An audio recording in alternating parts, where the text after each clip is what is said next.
everyone, welcome back to Live Darts. We are here at the exhibition tonight for Modus and we've got Rocky himself, Andy Jenkins. Jenks, going well, last few weeks, isn't it? Bit of an upturn in form for yourself, back on the Pro Tour as well? Yeah, not too bad. I was a bit nervous going last week back to see my old friends. Yeah, it was quite humble to walk in and everyone could say Jenks is back. It was quite nice to see my old professionals and very good friends of mine, yeah. Has that been hard for you, playing on the Challenge Tour and seeing them all still do so well on the Pro Tour? Has that been difficult?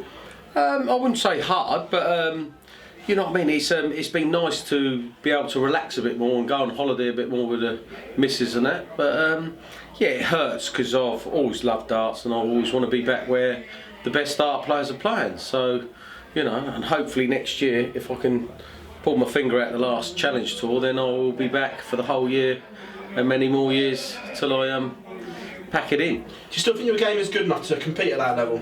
Yeah. I think I'm a dangerous player. I don't think I can win every week, put it this way, because of the challenges and these players are getting a lot better these days. Yeah, I can beat the top players. I know I can beat the top players. I've always been able to beat the top players when I was at my prime. It's only in my head that I can do it if I want to do it on that day or whatever, like any other dart player. You know what I mean? But if I didn't believe I couldn't play, I'd stop tomorrow. You touched on the Challenge Tour. How difficult is that as a tour? I've spoken to all the pros. I've spoken to Michael Van Gerwen.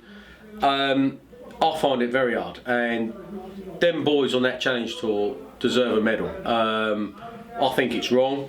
I think the PDPA should do something about it. 2 Pro Tours in one day, getting up early and trying to mentally play darts is totally wrong. No other sport does 2 in one day. I think the youth do 2 the same. It must be hard for them as well. If the pros try to do it, you'd see a few of them struggling. It's a long day, 13 hours, and I admire the boys, and I do. I used to call it the Mushroom Tour, as everyone knows, for a giggle. It's a very, very hard tour. You're in with a shout of still topping the rankings as well, considering the first set of Challenge Tours you didn't pick up any money. So to go into that last one with your fate in your own hands must be nice to know.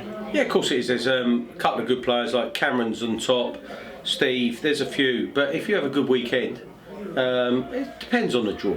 At the end of the day, my aim is to be in the top 2. Number 1 would be lovely to get back to the World Championships. I'd love to get back there and have another crack at that. But obviously to get my tour card would be fantastic.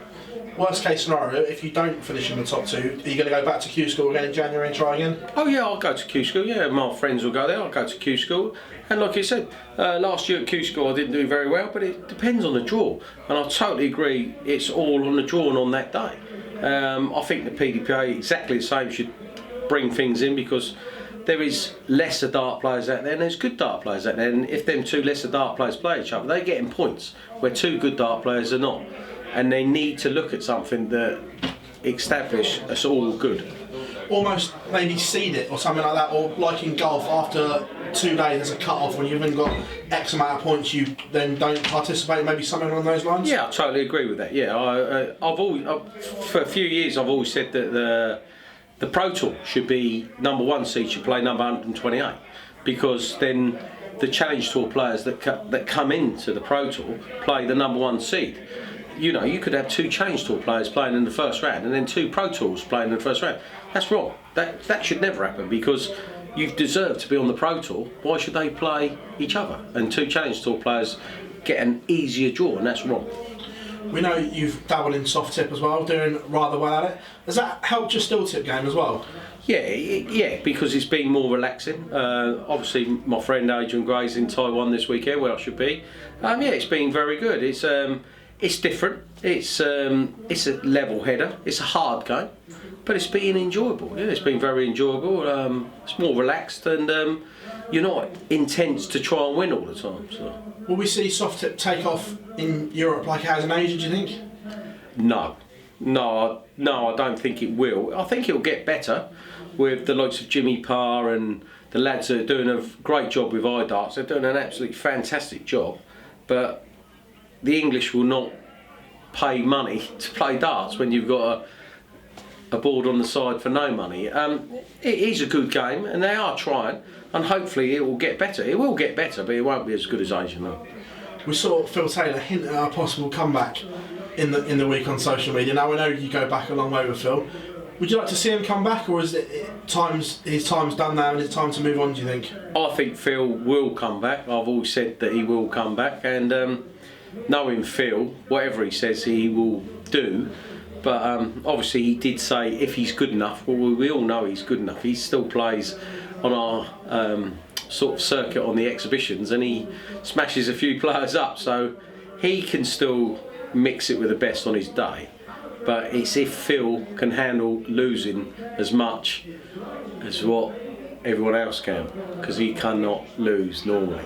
As well, PDC obviously a massive push on the youth development tour, but do you think more could be done for the older statesmen as well? Do you feel they get forgotten about sometimes as well? Well, of course it is, because obviously I think the youth get 2 places this year for the World Finals, and we get 1 on the Challenge Tour. So what are they saying? We're too old? Or are they saying the youth, they need the youth? Well, I disagree. I think, you know, we're the next tier down. So in golf, Barry does the golf, and they get the same opportunities as everyone else. Everyone should get the same opportunities, I agree. Do you think it's a bit front-loaded then in the youth's favour in terms of opportunities at the moment, in general? Not front-loaded. I think they get more opportunities than most of the others. And I wouldn't call them youth at 23 years of age. You know, when I was 18, I've had a choice of playing youth or men, and I chose to play the men because there was more money in it. But I think they get a lot of opportunities to achieve, and you know, no one's going to knock that. But you know, some of us old guys still need options as well, and I think they're disregarding us sometimes. Andy, it's an absolute pleasure catching up with you as always, mate, and wish you all the very best for the exhibition here tonight, mate. Thank you very much. Cheers, Phil. Thank you. Cheers, mate.